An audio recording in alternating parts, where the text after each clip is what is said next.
So I just added my Substack in. Okay, so you can get fees from somebody if they if they unreasonably don't accept service. That's under the federal rule 4D. Rule 4D says that. And what they're trying to do is just trying to get rid of like the BS game where people, avoid service. Now, what happened with me is a very different story, and it's something that you're legally entitled to do. You're not you're not obligated to help these people out if they're idiots, right? So you're not obligated to help Germ out and Randy Shochet if they don't know how to read or they're just retarded. So this is what happened in this case. I think we talked about this for months, how I haven't been served, I wasn't served. But what happened is, and you guys all got dismissed from the case, right? Yeah. Then Germ dropped a third amended complaint. And the only people in that third amended complaint are, you see there, Lynette Michelle Lacey, Alexis Preston, and Richard A. Luthmann Jr. That's all that's left. Now, Lynette Michelle Lacey, Alexis Preston is in a bankruptcy case, so that case is stayed, right? So this case against her is not going forward, but it's going forward against Rich Luthmann. That's what they said so far. There's another case, Fed 1. We know about that. And John Cook and Lynette are in the same case, right? Right. Michelle Preston. But John Cook is stayed, and so is Michelle. They're both stayed in that case. How is it that John and I are both similarly situated? We both have Lynette Michelle Lacey, Alexis Preston, who's in bankruptcy, as our co-defendant, and we're both in the Northern District of Florida. Yet one case is going forward, and another case isn't. It's kind of what looks like is like fundamentally unfair to me. I would think that's a bit of. John asked the court to move forward with the Fed 1 case in his situation. It's weird because with the Fed 1 case, it's like they clumped John and Michelle together as one person. They did it in Ohio as well, And no matter what they're trying to claim that they had jurisdiction over John in Ohio, they didn't. If anything, their claim is Michelle. But there's nothing making Ohio have jurisdiction over John. And they literally put them together as one person. So why? Actually, what did Judge Blitto say? He said that to move forward with the case would just mean they'd have to go because of the same accusations and stuff. He would just have to. It's like a waste of the court's time to do it twice. So that's what he said. So what I filed with the court before, this isn't this filing. This is going to hit the docket this week, probably Monday, Tuesday, tomorrow, or the next day, because it was mailed up to Gainesville, and it's actually going to be received by them. And I know when they do it because I do it by UPS, and they send me notices. It's great. But what hit the docket last week was a non-consent to the magistrate judge. So Belitho, started making all these orders, and then it hit the docket, and then it went all over to Judge Hinkle. So Judge Hinkle has the case now because I didn't consent to the magistrate judge. And I asked him already for a reconsideration of his ruling where he didn't allow me to put an opposition to the motion to amend.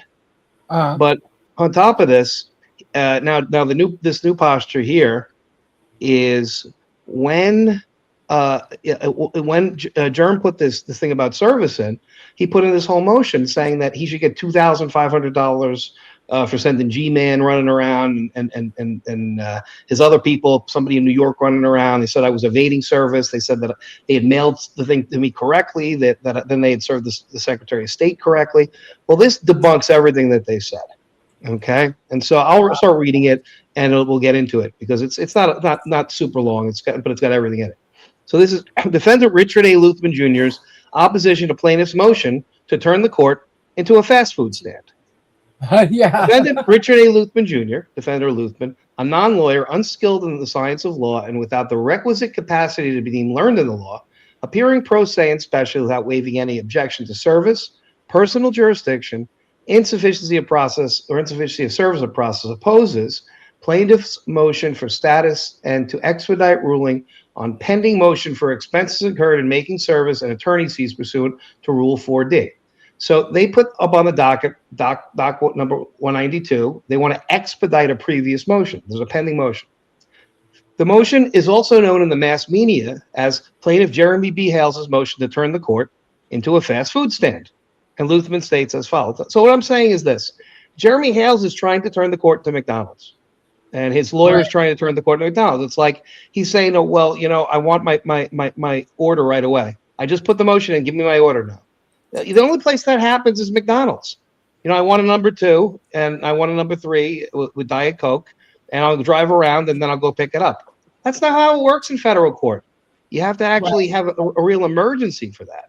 And so what I wrote here is I talked a little bit about this case. And if you see the footnote, this is going to be the beautiful part because this gets a lot of stuff into the record. Plaintiff's motion bears the hallmarks of POLAMOP, protraction of litigation and multiplication of proceedings, for immediate purpose, not a litigation necessity. The operative third amended complaint itself alleges that Mr. Hales is a, quote, social media influencer, operates the What the Hales YouTube channel with more than 730,000 subscribers, operate a Facebook business page with more than 327,000 followers, and, quote, generates revenue through advertising, sponsorships with more than with monthly subscriptions, fees from fans, and online auctions. That's his third amended complaint, paragraphs 8 through 12. It's what he just filed. He filed it the other day. That admission matters. Earlier pleadings made the same point, even more bluntly. The first amended complaint alleged that Hales uses YouTube, Facebook, TikTok, Instagram, paid monthly premium access, Facebook, business marketing, and whatnot accounts to generate revenue and maintain audience goodwill. The second amended complaint repeated these material identical allegations.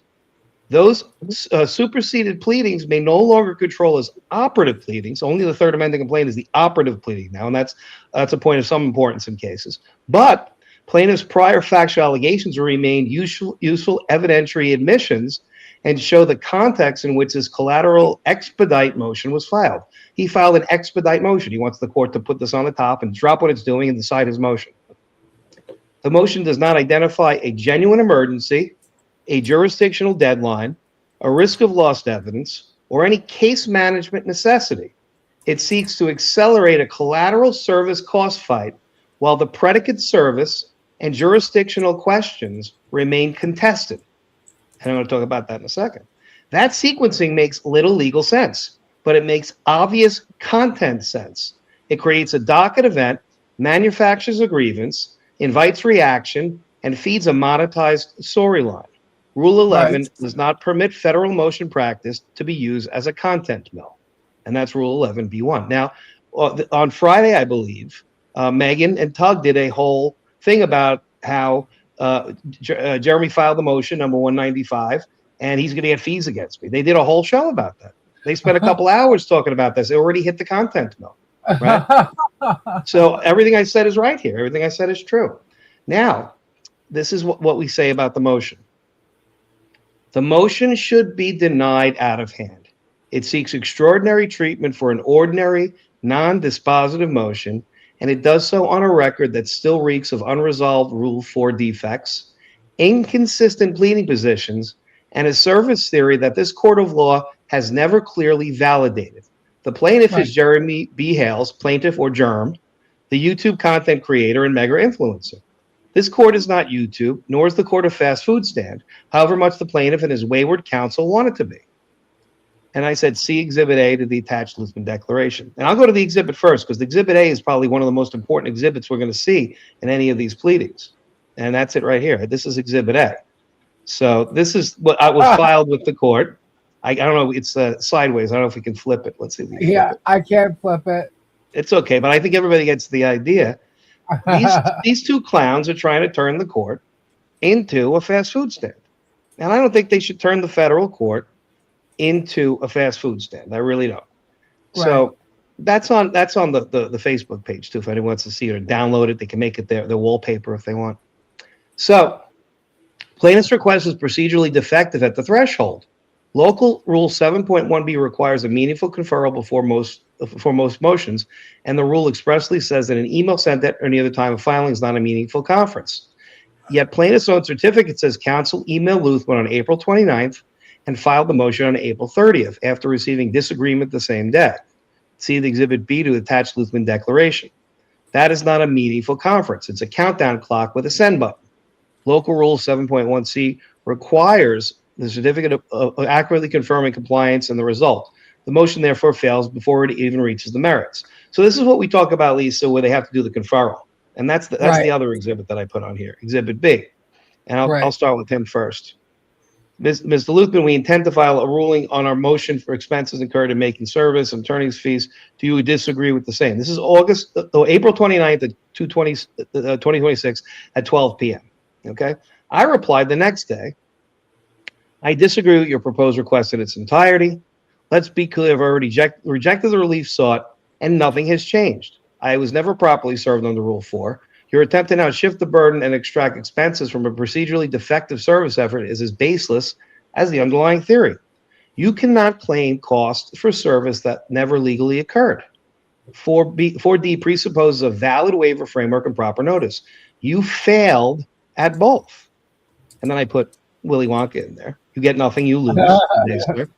And then I told him, failure is a common theme in both Jeremy's and your lives. Just ask your kids. To be clear, this is not a technical defect, it's a jurisdictional failure. You don't get to cure it after the fact by filing motions and hoping the court fills the gaps. What this looks like, again, is the same pattern we've seen through this case. Motion practice not for adjudication, but for amplification. Filing for the sake of filing and turning the docket into a content stream. That may play well on YouTube, but it does not survive even first-year civil procedure scrutiny. You learn in the first day of law school that this doesn't work. I have to ask, are you, Randy Shochet, all in on the what the hell's POLAMOP media strategy, or are you simply a shitty lawyer? I also want to be direct about something else. The ongoing drip of fee demands paired with legally defective service, it's already riddled with Rule 12 issues, looks less like advocacy and more like pressure tactics. When you repeatedly assert entitlement to money on claims that lack valid legal foundation, it begins to look, let's say, where's the rest? It begins to look, like extortion, something that smacks of extortion. You consider this course before I take you and your client to the woodshed. If you proceed, I will respond accordingly, including seeking appropriate relief. Thank you for your attention. So that's what I told him. Before he filed his motion, I told him I'm going to beat your ass up. And he still filed the motion because this is POLAMOP. So here's the big point on the motion. This is what we need to know. The request to expedite fares no better under local rule 7.1L. So he said this motion to get $2,500 in fees from me is so important that the court has to drop everything it's doing and expedite his motion. That's what the court. That's what he's telling this judge. He's telling Judge Hinkle that his time is the most valuable time that there is in the Northern District of Florida. Think about that. That's the level of craziness this guy is. It's all about you. It's all about you. You proved that tonight. It's no better under rule. That rule allows emergency treatment only when a ruling is needed more quickly than the ordinary course of business. And it requires the movement to explain the emergency and orally advise the clerk. And that's the rule. They have to call the clerk and they have to show that there's a reason. Plaintiff shows no emergency here. His complaint is simply that a derivatively filed Rule 4D2 cost motion has been pending for some months. Delay alone is not an emergency. If it were, every disappointed movement would style himself a triage patient. Then think about that. How many months, Lisa and Robbie, was your motion pending to dismiss? Oh, God. Over 6. Yeah. So did you file a motion for expedite? No, you have to wait. That's what everybody does. Nothing in the motion shows a looming deadline, irreparable harm, imminent loss of rights, or any prejudice beyond plaintiff's stated desire to be reimbursed sooner rather than later. That is not exigency. That is impatience in a suit already tangled in service disputes and amended pleadings. Even aside from the expedited request, the underlying Rule 4D2 motion is premature. On October 30th, the court refused to deem August 4th, 2025 service valid at 105 Oyster Bay Way. Refused email service, that's important because there's no email service. Refused to direct the default and denied service costs at this one time while extending the service deadline. Plaintiff then sought more time, stating he needed additional time to complete substitute service under Florida Statute 48-161, and the court extended the deadline to January 4th. The clerk's default entered later was set aside on April 8th. So there was a clerk's default. It got set aside already. The court did not then hold the service was valid. It merely set aside the default and reserved the other issues. What does this mean? We have not had a ruling from the court that Jeremy Hales served me correctly. You understand that? Jeremy Hales still hasn't served me. He hasn't served me correctly. I know, it's crazy. So do I. Why won't the court force him to serve you properly now? Well, that's what's going to happen. The case is going to get dismissed against me when he can't prove that he served me properly. Because if the burden's on him, the burden's on him and Shochet to go and show that I was served properly, and they can't show that. Then after plaintiff obtained leave to file a third amended complaint, defendant's motion attacking the second amended complaint was terminated as moot, and plaintiff was allowed to proceed on a new complaint with a two-defendant structure. In other words, plaintiff wants Rule 4D2 money on a service theory the court never squarely blessed, and that was overtaken by amendment before adjudication. That is the definition of premature. Yep. At a minimum, the underlying motion should be denied without prejudice, and if necessary, rebrought only after the court resolves the service issues in a posture that produces an actual judicial determination instead of competing self-certifications. What does that mean? The court's got to rule on this before you bring it in. The court's got to make a ruling and say you were served or you weren't served. If the court says you weren't served, they get nothing. If the court says I was served, they may or may not get something, but they probably won't get anything anyway. If the court would rather reach the merits now, then the motion should simply be denied. Either way, expedited treatment only magnifies the risk of deciding a derivative cost issue atop unresolved Rule 4 quicksand. And then I talk about the merits of the case. The merits are no kinder to the plaintiff, Jeremy Hales. Rule 4D2 is not a free-floating reimbursement device. It applies only when a defendant fails without good cause to sign and return a waiver requested in compliance with Rule 4D1. The rule requires a written notice addressed to the individual defendant, a copy of the complaint, 2 copies of the waiver form, a prepaid return envelope, and a reasonable response time, and dispatched by first-class mail or another reliable means. Okay, so there's all this stuff that you need to do, and the advisory committee talked about it. So plaintiff has not shown a clean Rule 4D request followed by a bad faith refusal. That's what they have to show. He made the proper request with all the elements, and I refused it in bad faith. What Germ has shown at most is a messy attempt to bootstrap an email spat into a fee-shifting order. The recorded facts show why. Plaintiff's motion to expedite says that on August 17th, he sent a waiver request by email and priority mail to a purportedly known address, and then Mr. Luthmann responded the same day by email. But plaintiff's own filings also show the priority mail sent to the Sugar Pine address was returned. So he filed what killed him. He showed that he sent it to an address that's not mine, and Shochet put it on the docket and showed the return, number one. Number two, what's just said above was that Judge Bolitho said there's no email service in this case. So even sending the email, that does nothing for you if you didn't send the mailing. Okay. Okay, here we go. But plaintiff's own filing also shows the priority mail sent to the Sugar Pine address was returned, and Mr. Luthmann's August 17th email explicitly objected because the summons then on file identifying the named defendant as a New York resident, and plaintiff had not attempted proper service in New York on the defendant, identified whom Luthmann, a Florida resident since 2021, believes surely could not be him.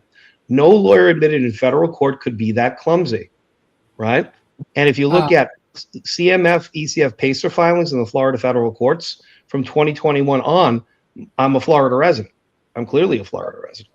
Right, right. Plaintiff's own evidentiary filings also show process servers dispatched to Florida locations, including 4199 Los Altos Court. That's my address. 338 Sugar Pine, even when the operative second amended complaint alleged that defendant was domiciled in Staten Island, Richmond County, New York. So the second amended complaint, which was only superseded a few days ago when Germ filed the third amended complaint, up until a few days ago, the court, for as far as everybody knows, I lived in New York. Right. He didn't get it right that I lived in Florida until a few days ago. Plaintiff did not plead that Luthmann was a resident of Naples until the third amended complaint filed in April 2026, a few days ago. Plaintiff can now with a straight face plead New York to sue and Florida to surcharge. So he's going to plead in the pleadings to the court that I live in New York, and he's going to bill me like I live in Florida. It's and I say it here, it out Herod's Herod, it even out Hales his Hales. That's the thing from Hamlet. It's out Herod's Herod, out Herod's King Herod. It's evil beyond evil. And this out Hales Hales. It's like I don't know what Hales is, but you know he's Mr. Delusional. So it's even more delusional than Hales. That's like so that inconsistency is fatal to the known address premise. Rule 4D waiver package is not a vibes-based mailing. It's a formal request tied to the operative pleading and aimed at a defendant in a manner reasonably calculated to secure a valid waiver. Here, plaintiff's own filings show he was simultaneously telling the court that Luthmann was a New York domiciliary while mailing a purported waiver package to Florida, and then claiming the Florida address was the proper known address. If the plaintiff actually believed New York, then Florida was a guess. If the plaintiff actually believed Florida, then his operative pleading was wrong. Either way, Rule 4D2 cost shifting is not available on a record that is self-contradictory. So he screwed up. He had in the pleadings that I'm in New York, right? And he's guessing in Florida. He can't send something to try to get fees if it's a guess. And it's clearly a guess because he didn't amend his pleadings. So he's done. Nor does the email rescue plaintiff. The court already decided plaintiff's earlier request to serve Luthmann by email, and Judge Bleethler said no. That ruling is the law of the case for present purposes. Email was not an authorized service. And a hostile or skeptical email response to unauthorized service method does not transform a defective waiver demand into sanctionable refusal. Plaintiff had email communications with Luthmann. If counsel wanted a mailing address confirmed or wanted to inquire where the counsel would accept service or wanted to send a compliant waiver package to the correct last known address, counsel could have asked.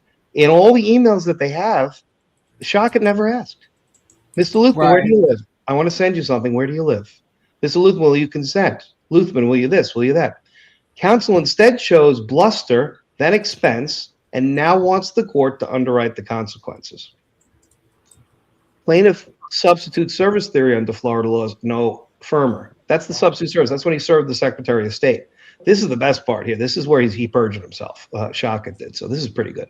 Florida substitute service under 48-161 and 48-181 demands due diligence and strict compliance because it is a narrow exception to personal service. The statute requires facts showing diligence in attempting personal service and a fact justifying non-residence or concealment. Plaintiff's declaration of compliance, this is what Shochet wrote, is how it states Mr. Luthmann is a non-resident carrying on business in Florida. Well, he just filed an amended complaint that contradicts that. He filed an amended complaint saying that I'm a Florida resident. So he just contradicted himself in the filings. He said I was concealing my whereabouts. Wasn't concealing my whereabouts. It's known to the federal courts on PACER and the ECF, and not personally serviceable despite diligent efforts. They went to my house. They saw hurricane shutters up, and they concluded that nobody was home in the middle of August when everybody knows the hurricane shutters are up in Florida. They're fucking morons. Okay, that's what these people are. Okay, yet the same plaintiff at the relevant time still pleading New York domicile in the operative complaint, while his servers roamed among Florida addresses and a Staten Island address. That's not due diligence. That's a jurisdictional scavenger hunt. And where the plaintiff's own litigation position oscillates between New York and Florida, which it did, and it does, the court should be especially reluctant to monetize substitute service costs as though the underlying service record were pristine. Indeed, the substitute service filing itself reflects uncertainty. The Florida Department of State acknowledgement says substitute service was accepted on December 29, 2025, and was filed on December 15th. Plaintiff's declaration, this is what Shochet wrote, says substitute service was effected on December 15th and accepted on December 29th. That may or may not ultimately be curable, but is more than enough reason not to fast track a fee award that depends on the court presuming superior procedural regularity. So it has to be done right. It has to be on the up and up. It can't be, you can't screw this up to get fees. And they screwed it up like 10 different ways. Plaintiff wants Rule 4 reimbursement. He needs a clean service record, and he does not have one. And then I get into a bunch of stuff. Plaintiff's own pleading history independently defeats the motion under estoppel. And that's I'm not going to bore people with that, but that's a legal thing which says estoppel means like stop. Just tell me stop. Yeah. You just said the opposite 2 minutes ago. Just stop. That's what estoppel really is. You just said that the sky is blue, and now you're telling me the sky is red. Just stop. That's what estoppel is. Really, that's what the word means. He does that a lot, actually. He does. He get killed on estoppel. I'm going to kill him with it. So, the absence of any urgency is confirmed by the sanctions analogy plaintiff would prefer the court ignore. And this is when I talk about Dinesh Nishirvan, right? In the Nishirvan matter, and I said that Dinesh Nashirvan is Germ's admitted co-conspirator, right? Judge Steele first imposed sanctions and later determined the amount, but subsequently denied contempt-type relief based on non-payment because the early order did not set immediate payment deadline, and the court would not include the amount or the remaining balance, or the court would include the remaining balance in the judgment at the end of district court proceedings, right? So what does that mean? It means that they levied like $62,320 on Dinesh Nashirvan. He didn't pay it. And then they tried to get him for sanctions and contempt for not paying it. They tried to get the case dismissed. You owe $62,000. The district court judge said, even if you owe money, I'm not dismissing your case. Well, it's just a set off at the end of the case. So in a year or 2 years from now, when this case is finally finished, either we're going to take off the money you recover from the other side, or you're going to owe that money as part of a judgment. So even if Germ ends up getting $2,500 awarded to him from me, I don't have to pay it until the case is over. That's what the rule in the 11th Circuit say. So this case is just getting started. We didn't do discovery yet. We didn't do anything yet. So it could be like literally it's 2026. Now it could be 2030 until this case is over. He doesn't have to get the money from me until 2030, even if he's 100% right and he wins, which he's not gonna. So I can't wait till you go into. I mean, I hope it just gets dismissed. But if it doesn't, I can't wait to see you with the discovery and everything. It's going to be absolutely amazing. Oh, this part's the funny part too. Get rid of Monica's thing for a second. Okay. I'll show you something really. All right, hold on. I just want to make sure you saw it. Go ahead. So even if plaintiff eventually obtained some expense award here, which defendant denies, there's still no remotely plausible emergency requiring an expedited ruling now. The money can wait. And that's what the courts have said. And look at my footnote. Unless Germ is broke, then he should call me and we can work something else out. We can work something else. I think that Germ is broke. That's what my feeling is that Germ is probably broke at this point. Why do you think he's putting an emotion like this in unless he's broke? And I say that in my motion. I get a little bit saucy in my declaration. And I basically say this guy's a brokester, you know? And so let's do one over here. It says at the time plaintiff reported to seek a waiver of service from me in August 2025, the operative complaint file was the second amended complaint. The pleading alleged that Richard Luthmann was an individual domiciled in Staten Island, Richmond County, New York, and was a citizen of New York. I reviewed that pleading and understood that plaintiff was officially representing to the court he was seeking a New York defendant who was not me. I have lived in the great state of Florida since 2021, and as far as I know, there are a slew of people named Richard Luthmann running around. And then you look at my footnote. Who knows if there are little Richards with big noses running around South America at this point? It could be little Richards, but big noses named Richard Luthmann running around South America. I don't know. Do you know? How am I to know? That's what I said. I tell these people, I get saucy in here to tell them this is some crazy stuff that they're doing to me. He's trying to turn this court into the thing. Here's Sock. Based on my personal knowledge and review of the record, I believe Mr. Shochet's declaration knowingly contained at least three materially false sworn statements. First, that I was a qualifying non-resident for substitute service. Second, that I was concealing my whereabouts. And third, that plaintiffs had conducted a diligent search and inquiry sufficient to justify substitute service. Those sworn misstatements infected the substitute service filing and any later request for fees or relief premised on that defected service. And look at my footnote. How can, on God's green earth, can Attorney Shochet claim at the same time that I am a resident of the state of New York in the then operative first and second amended complaints, and that between May 9th, 2025 and August 16th, process servers made at least 11 separate attempts to serve Luthmann at various addresses in Florida. Right. He has a second amended complaint, which was only superseded when he filed the third amended complaint in April, a few days ago. But he's claiming at the same time he tried to do diligence by serving the guy that they said was in New York in his papers a whole bunch of times in Florida. Right. And that I was a qualifying non-resident for substitute service in December. So he serves me between May and August of 2025, at least 6 times, he says, right? And then in December, he turns around and says, I'm not somebody who lives in the state of Florida. And he swears that to the Florida Secretary of State, even though he tried to serve me 6 times in Florida. It beggars belief and warrants a referral to the Florida bar for patent dishonesty. So I got Shochet here. Shochet's going to basically have a disciplinary issue here because of these affidavits. It's clear that he lied on the affidavits. It's not just that. Tori's raising her hand. She has a question. So he's saying he did not know you resided in Florida? He said that he swore that in December to the Florida Supreme Court, the Florida Secretary of State, saying that in order to get service on me through the Secretary of State, I was a non-resident conducting business in Florida. Yes. Then how did even though we went to the Florida? How do we all know he was in Florida?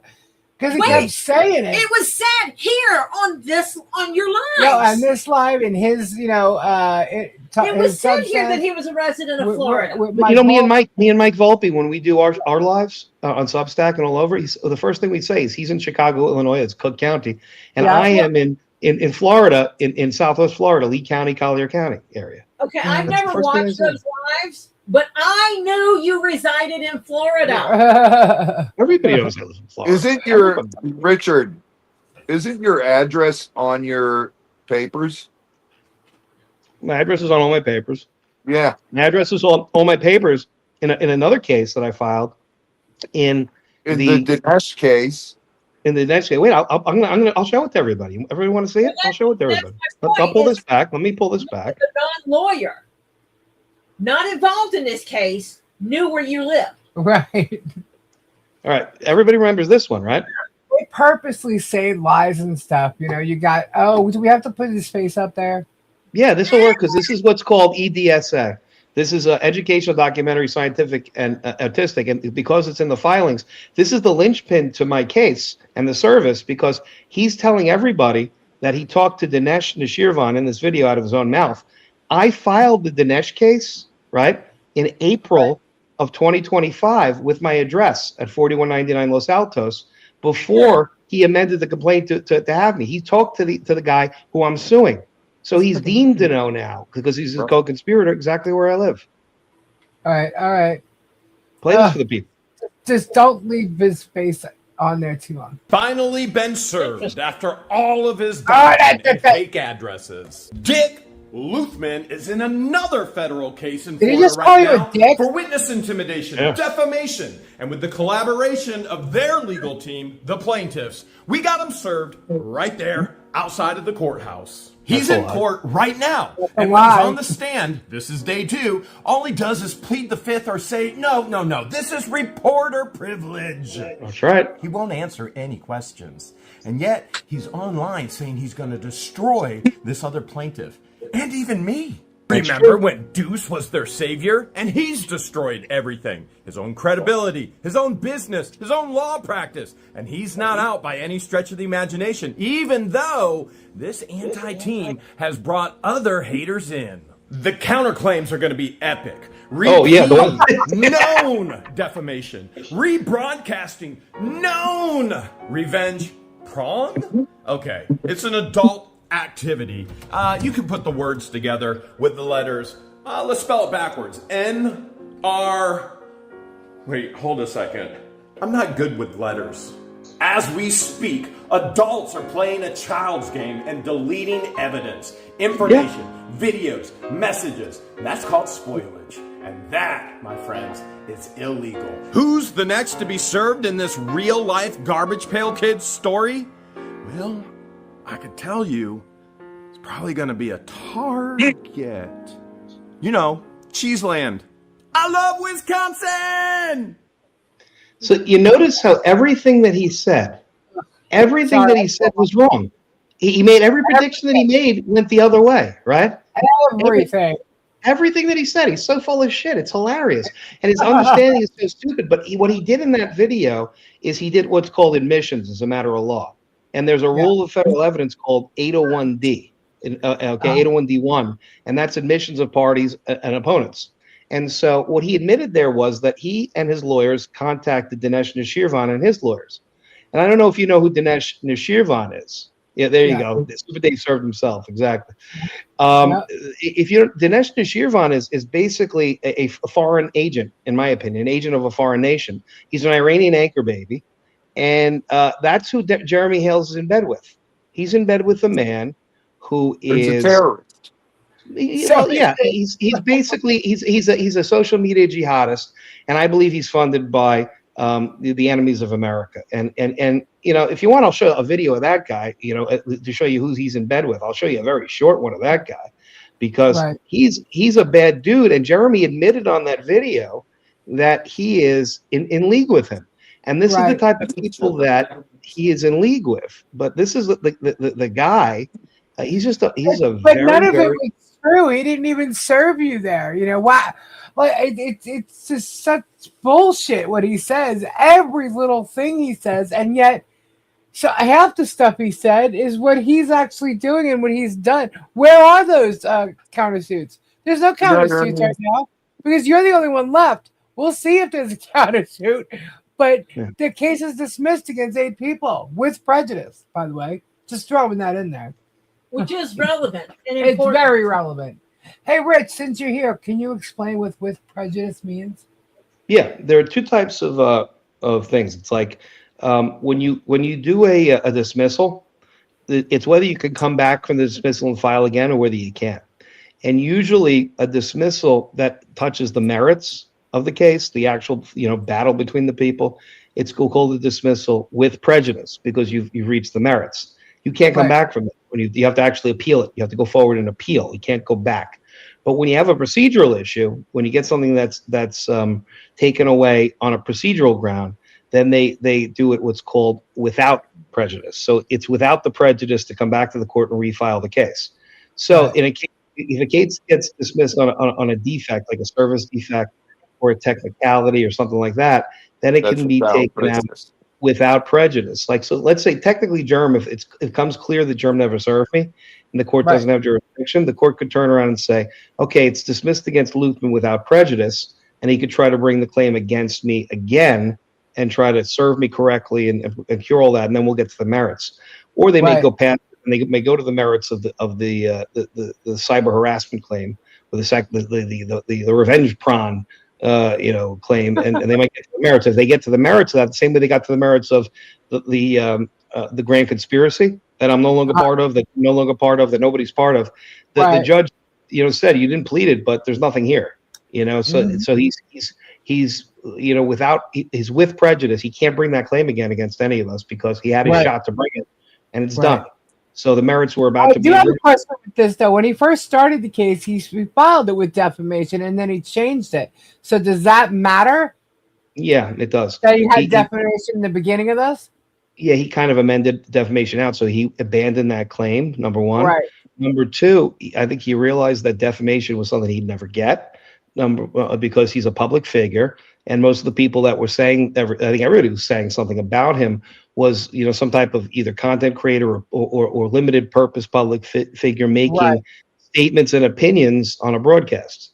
Right. So it's different. Not only that, in order for him to go for defamation, he would have had to have done quite a few things, especially with me or anybody else, in regards to that before filing a defamation case, and he didn't do any of that.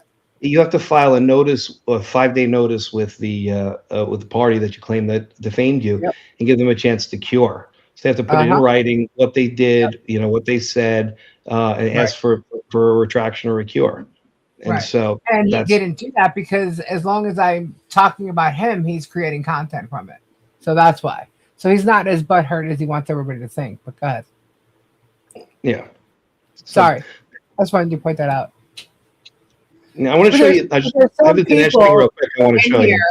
And on your chat that are actually like really foolish and can't comprehend what those things mean. And I'm not talking about people who really honestly don't know and want to understand what it means. I'm talking about the idiots who refuse to vet the information from other channels and are actually, I don't know if you can see your chat going on right now, but it's quite hilarious actually.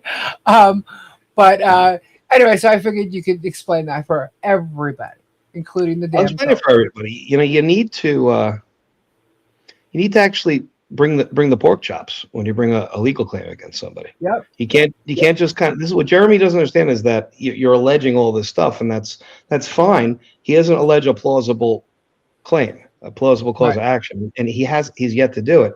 And it's very hard to make a defamation claim, get to discovery, unless you cite the specific words or phrases that were spoken or were published, and then show the second part that those words, the publication of those words, caused some material harm. You got to show causation or publication. And how you show causation or harm is you have to allege the contracts or the opinions that people had that changed because of you, and the money that you lost because of it. So you have to say, Lisa Lee said Jeremy Hales had a mushroom, and because of that, he lost his contract with Trojan. That would be a plausible thing that because Lisa Lee said he's got a little mushroom, then the condom company was about to give him a contract, or they had a contract with him, and then they pulled their contract because of what Lisa Lee said.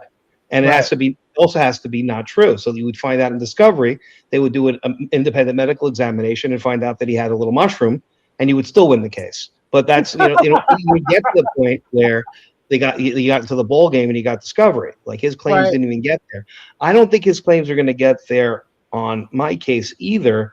What's left because of a case called Hustler Magazine versus Falwell, and that's a very famous case. If anybody's seen The People versus Larry Flint, that's really one of the great movies with Woody Harrelson and Norton, and it stands for the proposition that no matter how quote unquote emotionally distressed a public figure might get from satire or from any type of speech or opinion, it's not something that's actionable. It's not something that they can go to court and sue about because they're a public figure. Because as long as if that was the case, Saturday Night Live would be sued every damn episode they have. Right. Yeah. Yep. And so that's what happens. It's a situation where, if wealthy people or people with more money or better lawyers could turn around and sue other people for saying things that made them feel bad, we wouldn't have a First Amendment anymore. And I think we all saw this in this case. All the defendants in this case saw, the amount of worry that you had that this guy was suing you for hundreds of thousands of dollars, that you either had to get a lawyer and pay for the lawyer, or you had to do this yourself. You had to take time out and figure out what was going on. It's a distressing thing. Ray lost his wife, and he's in a situation where, he's an elderly guy. But litigation is a stressful. It's a stressful situation. Imagine if they said that if we went the other way in the Hustler Magazine versus Falwell and said, if you're wealthy and you feel like somebody said something bad about you, you can sue the shit out of them and let the courts figure it out. The people would lose, not because they were right and that they said something that wasn't true. The stuff could have been 100% true. But they're getting money whipped by people that have more money or better lawyers or whatever, And so the court didn't allow that because that would be the end of the First Amendment.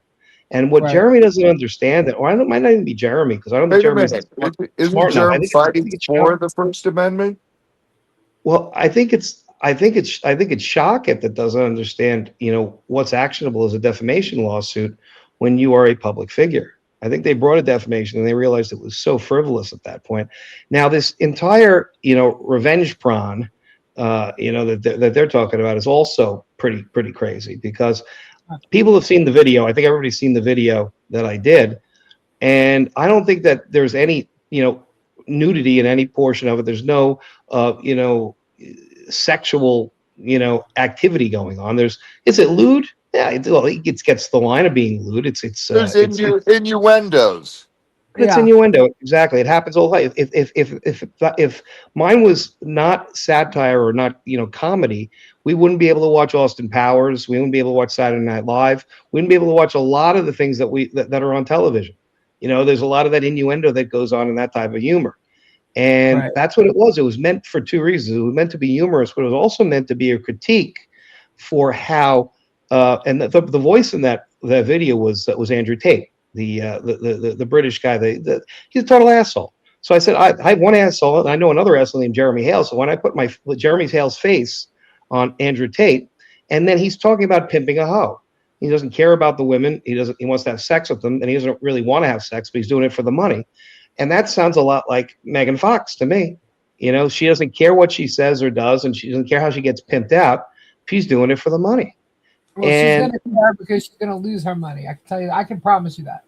Well, and when it happened, you have to think of when it was published. It was back in January of 2025. We had not met yet. None of us had really met yet. The first thing I had done was an interview with Bruce Matzkin, I believe, in December 2024.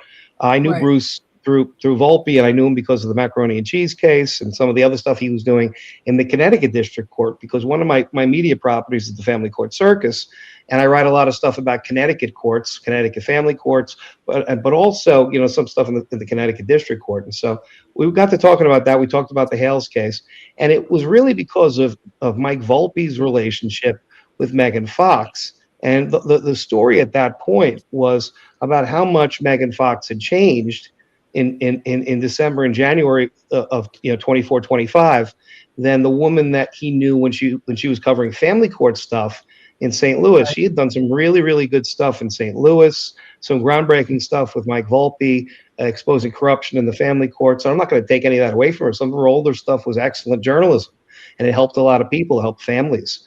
But she changed. You know, she's chasing the breadsticks, and so the video that I made was really about that. It was about that change. Right. What are we looking at now? We're looking at somebody who's basically pimping and hoeing, and out for not about the truth. As far as I'm concerned, she was looking for change on the floor. That's right. She was looking for change on the floor. I thought that's what she was looking for. So, and it's open to interpretation. It's all innuendo, and so that doesn't cross the line. So I'm going to get to the point, I believe, and I want to get to the point where we go up to Gainesville in front of Hinkle, and I want to get a big screen, and I want to play the video for Hinkle. That's all I want to do at that point. And I think at that point, I don't think Hinkle's seen the video yet. I don't think Belitho's seen the video, or if they have, they're not going to admit it. Once it's played in the court, they're going to basically laugh Jeremy out of it, because on those facts, if it's played in open court, and then they don't dismiss the case at that point, it'll be a scandal for a judge like that to not dismiss it under Hustler Magazine versus Full versus Hustler Magazine. It's so clear that it doesn't and I talked the other day about a Megan Thee Stallion case, and there was she was awarded money under the Florida statute that they're suing me under, the revenge porn statute. A guy made a video, like an AI video of Megan Thee Stallion, and had her naked and had her doing all sorts of stuff, and they awarded her $75,000 from the guy doing this. And this is Megan Thee Stallion, and it was doing a lot worse than was insinuated or innuendo in my video, and she only got $75,000 from him, and she did not get any injunction. The court says, no matter how bad it is, we could probably pay you off about this, but we can't stop them from saying things or doing things or posting things. Or posting those videos, because we have a First Amendment and free speech. That was a case that came down in the Southern District of Florida. That's an 11th Circuit case, the same circuit that we're in now for the Northern District. And so that is going to be a strong, a strong decision on this statute and the limits of the statute. So they're barking up the wrong tree here. Now, I have to answer this thing. I know that there's an order on the table to answer it, and it's coming up with Belitho. He put that in, but I think it's been superseded by Judge Hinkle, but we'll see what happens with that. But I have the choice. Do I continue to fight service? Do I continue to fight the actual law at this point, or do I just put in an answer? And I could put in an answer in this case, and I could reserve all my rights. I could reserve my right against service and jurisdiction and failure to state a claim in the answer, and bring those motions as Rule 12 motions after discovery is complete, or during discovery. I can reserve my right to pull the plug on the case at any point. By doing that, what I would do is I would get discovery, so I could actually go and turn around and answer, and then counterclaim and serve a discovery package on Randy Shochet to get discovery documents from Hales. I could also counterclaim in the case, assert my own claims against Jeremy Hales for abuse of process and for some other torts, and get some stuff from them. I could also bring in third parties at that point. So the next few days, I'm trying to decide whether I want to bring in Megan Fox, or I want to bring in Tug, or I want to bring in Shizzy No Nuts, or I want to bring in J Jip, or Mr. Poop, or Shara Michelle Wolf, or Rosalind Dew. I could do the same thing that they did on a Lanham Act claim, or on a Florida unfair deceptive trade practice claim. I could bring 10 of their ecosystem in, on the case and counterclaim against them. I would have discovery going against Jeremy, so I'd have to get discovery from him. He'd owe me discovery, and then all the other people could come in. They'd have to hire lawyers. They'd have to respond, and I'd steal 1.5 to 2 years from their life by the time this thing gets to where it gets resolved. So I'm still deciding whether I want to do that just to be a prick, and I'm thinking I might. So that's the other choice that I have. Well, let me ask you this: being that the Lanham Act and the FDUPA, we always call it FDUPA, all that's gone now, right? Can you still request a bond? No, there's no bond. There's no bond right now for germ. No, there's not a bondable statute at this point. I don't believe. I'll take another read of it, but I don't think there's a bond. But I could still do a anti-slap motion, and that's something that I can consider as well. And that might be what I do because it's an anti-slap. It would stop everything. It's got to be decided. Who knows? Yeah. So. I want to show definitely a good way to go, being that it was brought up with Helms, and agreed to. So I think that would be a good way to go. But it's a different allegation than what Helms was. So, but it still falls under the same thing. Well, no, it's a different allegation in the sense that I'm claiming that what he's saying is actionable under the Florida revenge statute is actually core First Amendment protected activity and satire and commentary and comedy, in that sense. It has a journalistic purpose or a satire purpose in the sense that it goes along with my journalism. It's a companion piece to my journalism. Right. And a lot of what I do, and it gets to a very important theory of truth. And it goes to what the nature of truth is. There's two types of truth, and this is people know we're going to get philosophical tonight. But when you go to the philosophy of truth, there's what's called a correspondence theory of truth, and that's what we see in the law and in many journalistic places. Things have to match up. If things match up, they're true. So A matches to A, B matches to B. That's truth. So you said this at this point, and you say this now, then it's true. And that's the correspondence theory, and that's something that's been part of our history of truth. It's a part of the American history, the British history. It goes back to the Greeks, actually, to Plato and Aristotle. But there's another type of truth that's called unconcealment, and so I kind of. Someone that describes to a bit of the unconcealment theory of truth, in the sense that when you bring a satire article or a satire type piece, even if it's related to something journalistic, it makes you think about the issues and the facts in a different way. It makes you unconceal some of the areas that you hadn't thought about before, and it's actually focused at bringing you to a greater understanding of what the truth is. Right. So by making a comparison in the video that I did of Jeremy Hales to Andrew Tate, by talking about how people are acting like sellouts, by doing that, it's not something that's comedic or it's got a satire value and it's got a truth value to it. So, and there we go. Can we get to the good part when we look at JH finances? Well, yes, I think that I get his finances because of what he pled in that Third Amendment complaint. I wasn't going to go and answer it and counterclaim and try to get discovery until I read the Third Amendment complaint, and he talks about all these losses that he talked about. So $375,000 he's saying. So if he's going to be able to prove that, in the very least, I have to get copies of all his business contracts, get all his people he's dealt with for the past 5 years or whatever, and I got to get all his tax returns. So I think I may very well turn around and answer this thing just so I get his tax returns and his business stuff. What are they going to do? They got to give it to me. That's just what they open the door. They're claiming, or they could say, well, we don't want to claim economic loss, and so we're not going to give you tax returns. Well, okay, then you don't have a case. Your case is gone. Then you've killed your own case. I might put them in like the Kobayashi Maru situation. That's like the unwinnable situation. You're either giving the Luthmann all your business contracts and your tax returns and you lose, or you're saying that you have no economic damages and you lose. So I think that's the way to get rid of this case. So I think that's the best way to do it. But I do want to show show Dinesh. I got the video queued up. This is the guy who is in league, an unregistered foreign agent, and I've submitted documents to that effect to the State Department and to the authorities. I believe his mother is not a U.S. citizen by birth. She's actually a naturalized citizen.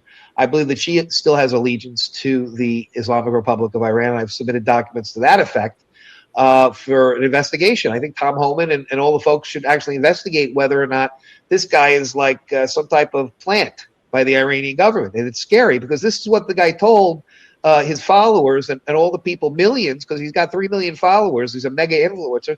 This is what he told millions of people to do. And these people listen to him. Listen. We need to find solutions here. Every major city in the U.S., Los Angeles, Portland, Chicago, New York, you need to start setting up left-wing militias to protect your communities. I'm not kidding. This needs to be coordinated. And you guys should all be in touch, too, across cities. We need organized left-wing militias. Talk about incitement. That's what this guy does. He's inciting violence. And what he's trying to do is he's trying to get people to kill ICE agents. That's what he's trying to do. That was his goal there. He has another video where he talks in Farsi to the Iranian people, telling them that Trump's not there to help them. Well, if you're saying Trump's not there to help you, saying Trump's there to hurt you. If you're saying Trump's there to hurt you, then you're in league with the Islamic Republic of Iran. You know, that's what this guy does. He has videos like that. There's another video where he says that his goal is to spread Sharia law. And I showed it on my live that there was another video where I got him outside the court. He made pornography. He has an OnlyFans page with his wife and other women and other talent. And when you go and have a porno, if you've ever seen a porno, the very first screen of it says that there's records being kept, a custodian of records, 18 USC 2257. So what that means is that all the talent in a porno movie, you have to have model release. You have to have a signed document, and that shows that the women aren't being trafficked. It shows that they're not children. It's not child pornography that's being produced. That the girl isn't 17. So those are important things to have if you're producing pornography. Well, Dinesh did an OnlyFans page, and he has women, and he's under oath saying, "Oh, I didn't get my 2257 releases, and I'm not telling you who that woman is, and I won't admit this, and I won't admit that," and that's a crime. That is a 5-year, up to 5-year felony. You don't know if the women in his videos were underage, women, or they were women that are being exploited and trafficked. That's the reason why the statute exists. So, and I was outside the courthouse in Fort Myers in May of last year when Jeremy made the original video saying that he's in the courthouse, he's doing this. And, I was out there and I taped the guy on the steps asking him about this, and he ran away. His lawyer, Nick Chiappetta, ran away. It's not kind of funny. He ran away, but Jeremy saying you ran away crying, trying to hide from a processor. Meanwhile, you're out in front and you're like talking to these guys, trying to get answers to these questions you have right out in public. I mean, it's like, what the hell? Are you kidding me right now? It's bullshit. That's what these people are. I'll play, if you want it. I'll play that one for you. I have it right here. Let's see. This is insane. Yeah, a lot of this stuff. Absolutely crazy. Here we go. This is Bearded's favorite video, because Bearded wants to see this one. Dinesh, how long have you and your wife been swingers? Dinesh, how come you admitted on the stand that you don't have 2257 releases for the underage woman that was in the video with you and your wife? How come, Dinesh? Dinesh, now's your chance to tell everybody. Dinesh, where's your 2257 release for OnlyFans for your commercial pornography? How come you never filed that, Dinesh? You have anything to say, Dinesh? What do you have to say for yourself? I don't like being near pedophiles. Can we get out of here? Dinesh, are you the pedophile because you didn't file the 2257 release for your OnlyFans page? Dinesh, are you a pedophile for not filing a 2257 release for your OnlyFans page to ensure that the talent was not underage, along with your wife? Do you and your wife have sex with underage women on camera for commercial pornography? Are you aiding and abetting this, Nick Chiappetta from Lake Worth, Florida? Are you aiding and abetting this, Nick Chiappetta from Lake Worth, Florida? Are you aiding and abetting child pornography? Are you aiding and abetting the creation of child pornography under 2257? Did you even go to law school, Mr. Chiappetta? What Cracker Jack box did you get it from? What Cracker Jack box did you get it from, Mr. Chiappetta? 2257 was put in to protect children. How come you're helping your client hurt children by not filing 2257 releases under Title 18 of the U.S. Code? How come, Mr. Chiappetta? How long do you expect to keep your law license behaving like this, Mr. Chiappetta? How long, Mr. Chiappetta?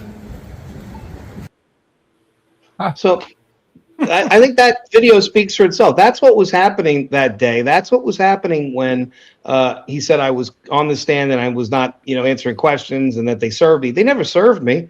I actually was, getting interviews. That's what I did. I got interviews with that guy. And I got him on camera. He avoided the cameras. And I was acting as a journalist. And do I assert report privilege? Sure. But everything Jeremy's saying is false. And Jeremy's now in league with that guy. And if you saw the video, he talked about spoliation of evidence, spoilage of evidence. Well, he's talked about it himself in May of 2025. And if any piece of evidence is missing, he knows full well that he had to keep it. So he's a total idiot. He actually his own mouth is going to sink him terribly. And that's really going to be the I've problem. been saying that all along. He shows up in court for a case in Ohio and he tells everybody he can't answer questions because he doesn't have his folder with him. I mean, seriously, no proof. What is that? Oh, sorry. I'm catching some of the chat going on over in your channel, Richard. It's quite hilarious. Oh, J-Jip? Yeah, J-Jip's Yeah. more. Hip shot. I did actually make The harmonica hole. I did make J-Jip into a kind of a star, though. I've made him a star in some of the videos I've done of late. You did. And we might want to show one of them because in his honor, he's here, and he's J-Jip, and so maybe we can let him know what happens on Sunday. J-Jip. I don't even know who that is, though. Yeah, he's the guy that he's the weird looking bald guy. He has a horse face or a pair. And he talks like this or some kind of crazy crap, thinking he's talking like me, which I sound nothing like. He's making money off of capping my my channel. Yeah, that's what he calls it, capping my channel.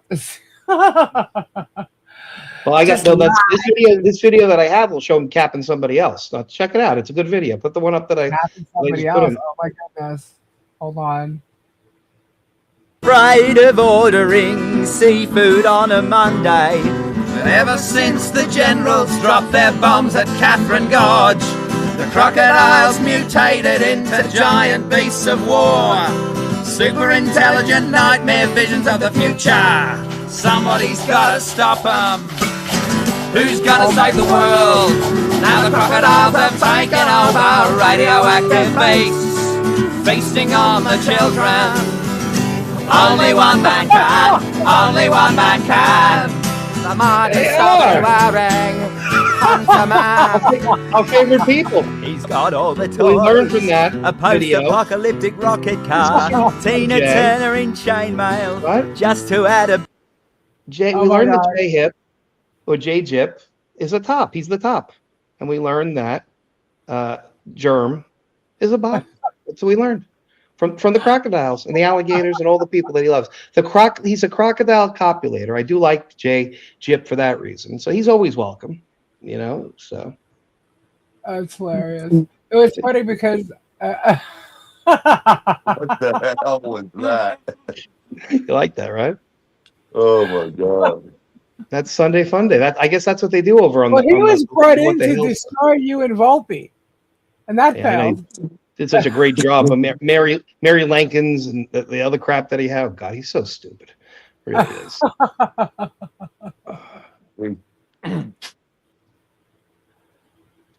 So that's where we are with this. What does that mean? The crocodiles. Dude, you want that was pretty good, right?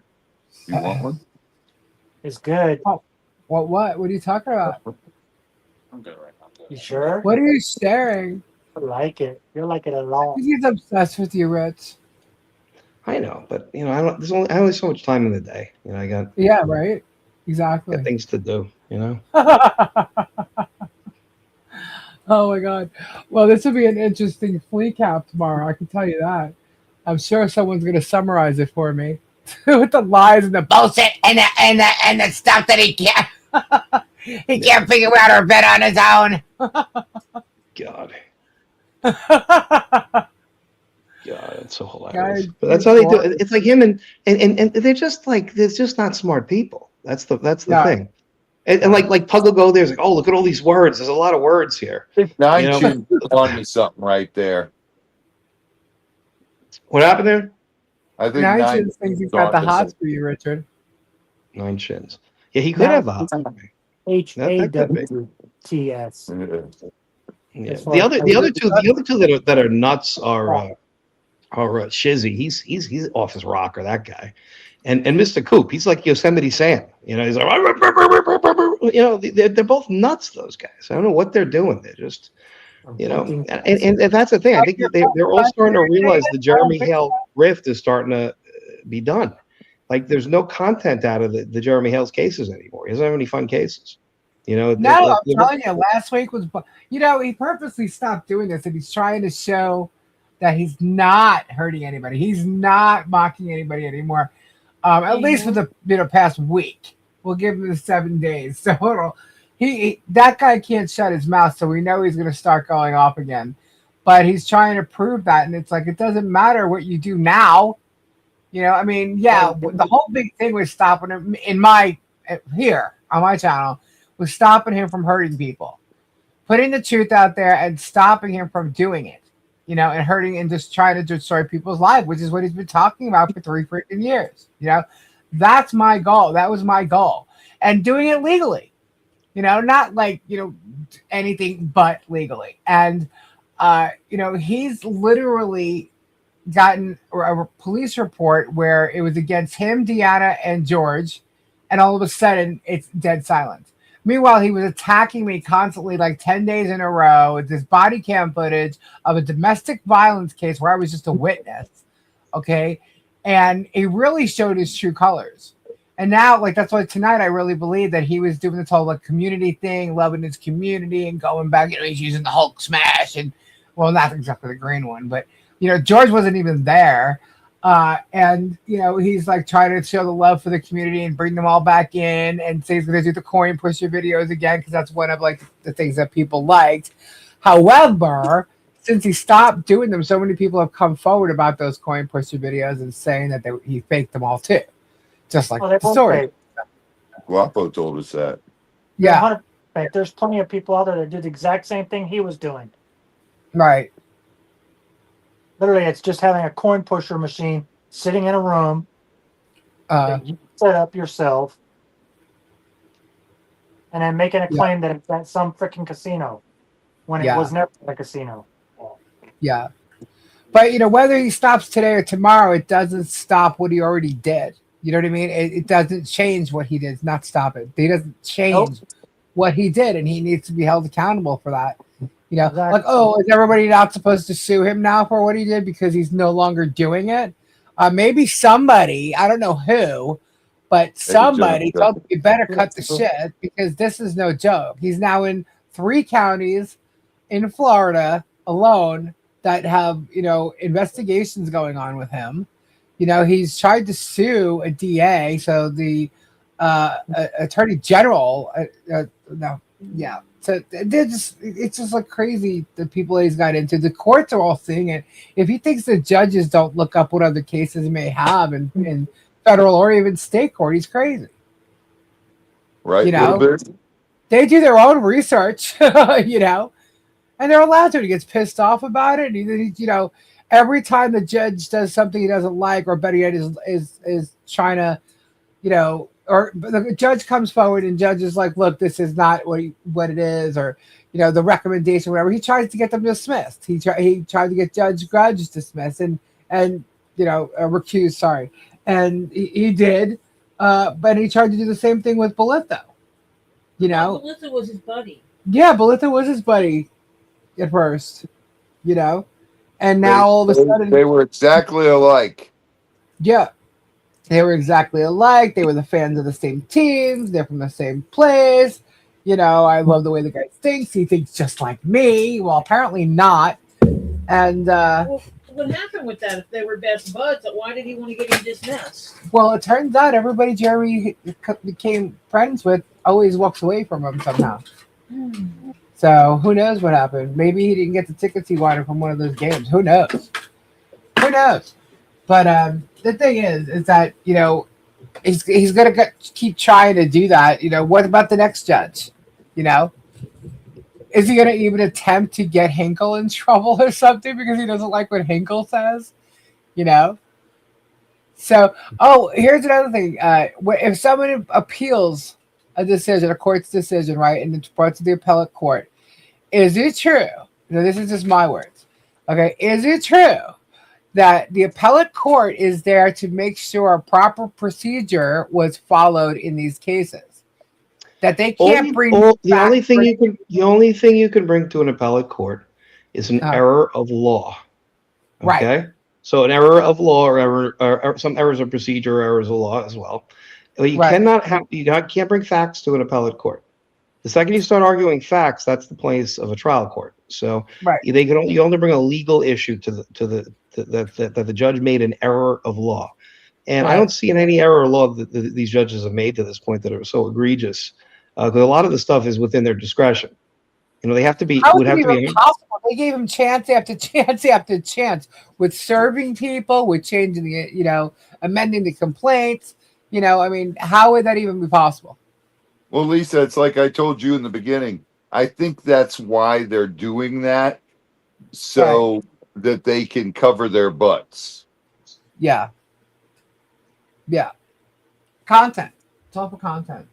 Well, no, I said the judges were letting him go longer and longer with service.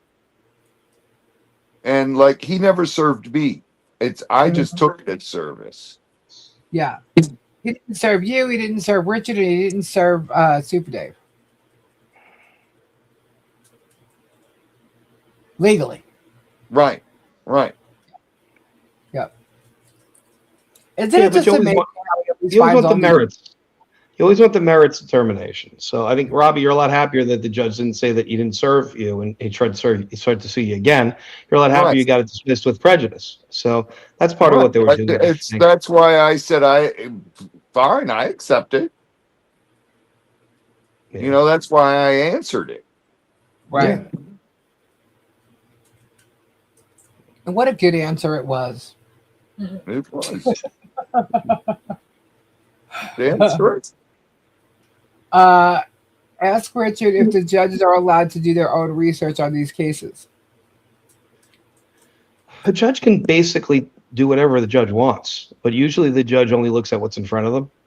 Right. You know, the judge has every right to consult whatever authorities the judge wants to consult with. If they want to look at a Horn book, if they want to look at any type of, anything for the court's own opinion and edification, they have every right to do so. They're not like a juror where the jurors get told very, very specific things.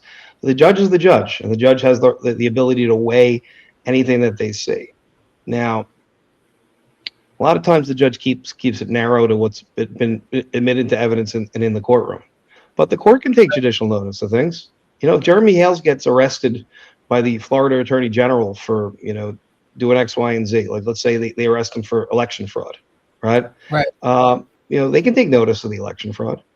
They can take notice of prior cases and the multitude of cases. They can take notice of a lot of different things. So yeah, they can. The judge isn't going to go on searching YouTube, especially some of these older guys. Hinkle's a Bill Clinton appointee.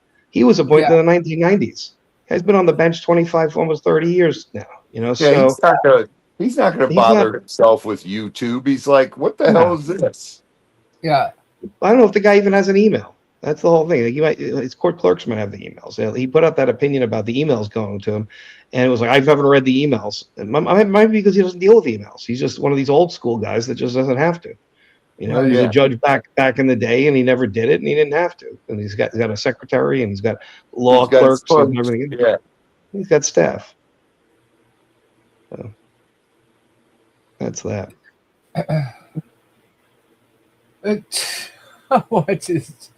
Chat's so funny. We got chat in two different places. It's just amazing the amount of BS like this goes through. It's like Rip said, it's a circus, and Rich has become the ringleader. He has become the man with the top hat and the tails, you know, and just pointing out everything. You want to play a game? Let's play. Yeah, I got to decide what I want to do with this case. That's what I said. You know, I think that the money issue might be what kills Jeremy. He's either going to give me his tax returns and his business contacts, or he's going to have to say that there was no economic damages, at which point there's no damages and there's no case. The case goes away. So I think that's the best way to play this case at this point. Because I think it'd be a lot of fun if I got when he tries to say there are, and Rich points out that, well, you lost income here because back here you were Google preferred. Do you think that he's going to give me his tax returns? Preferred. Robbie, do you really think, as we're sitting here, that he'll ever give me his tax returns willingly? Oh, not a chance. Do you think he would ever give me all of his contracts with third-party vendors? Not a chance in hell. He doesn't have many. Well, even if he did, this case is over. He's not going to hand that out. Look how Trump fought to keep his tax returns from getting released. You know, he'll fight to keep his tax returns getting released. And how could the case go forward to prove economic damages if I don't get to see his economics? If I can't go, part of that is I could take his tax returns and take them to an accountant or an economist or forensic person and tell them, okay, is this all kosher? What's going on here? Could this 375 of losses that he's claiming in his third amended complaint be plausible given these tax returns and given these business contacts? Right. Right away I can have an expert that says that. I'm entitled to do that all day long. And he doesn't give me the raw inputs, then I'm not getting a chance to defend against his allegations. So he loses at that point. The court has no choice but to dismiss.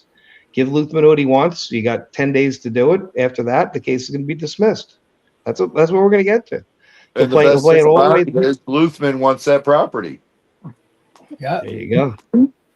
So they can make. You know what's so outrageous to me? Speaking of property, Jeremy has started this with the whole bad neighbors story, right? Went after John and Michelle. He wanted that property, tried to get Guapo to get it, Rob to get it, everybody to get it, right? And then he was upset when somebody else got it, kind of like the jelly of the Courthouse. But he'd been trying so hard to get that property, and then all of a sudden, he's trying to get Michelle and John out of it so that he could steal it, buy it, whatever. Do you realize, let's just say the property goes up for sale or whatever, and because that's what he's claiming. Let's just say that happened. Let's just say Jeremy somehow obtained that property. Does anybody realize how much money was spent on this property, and it's only 1.6 acres of land? He's talking about $500,000 spent in legal fees, all because he wanted this stupid property. That's insanity. That property will never be worth shit. It's.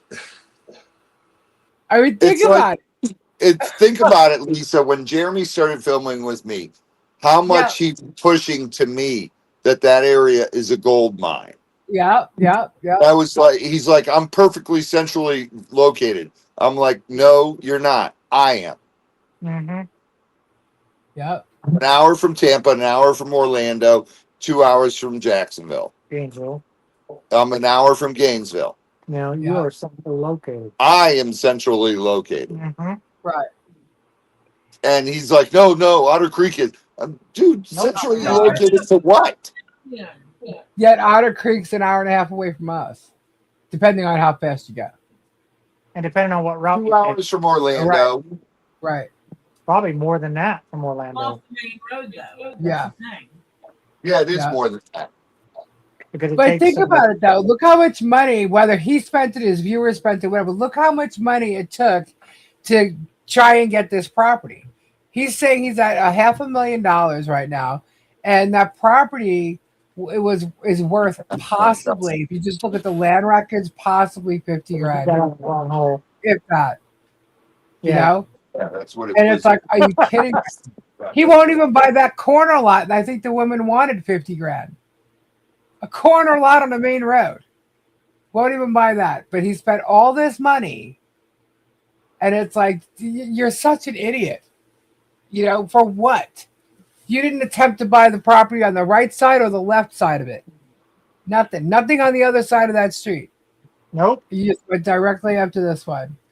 I'm telling you, whatever he, gets his eyes on, he becomes obsessed with. Absolutely obsessed with. And what a fool, man. What a fool to be blowing all that money when he had an opportunity to take that kind of money and really do good with it. And keep his viewers. No. What's funny is he had the opportunity to buy that piece of property from the beginning for under $30,000. Yeah. I believe Michelle and John got it for like 22 or something. And he told Guapo, and he was too cheap to do it. He told Guapo not to give them what they offered, offered to go down, that it wasn't worth that. So whether Guapo wanted to or not, he just didn't.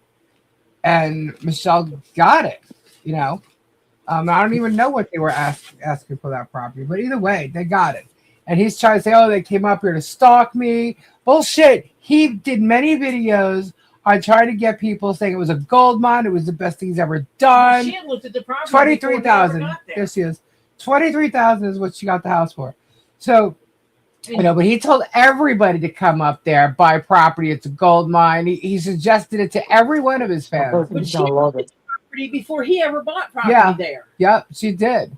And they're trying to say it was never for sale. It was never bullshit, because if you look at the property records, it says how many times it changed hands. It's just a little shit. So don't say it was never for sale at any point in time.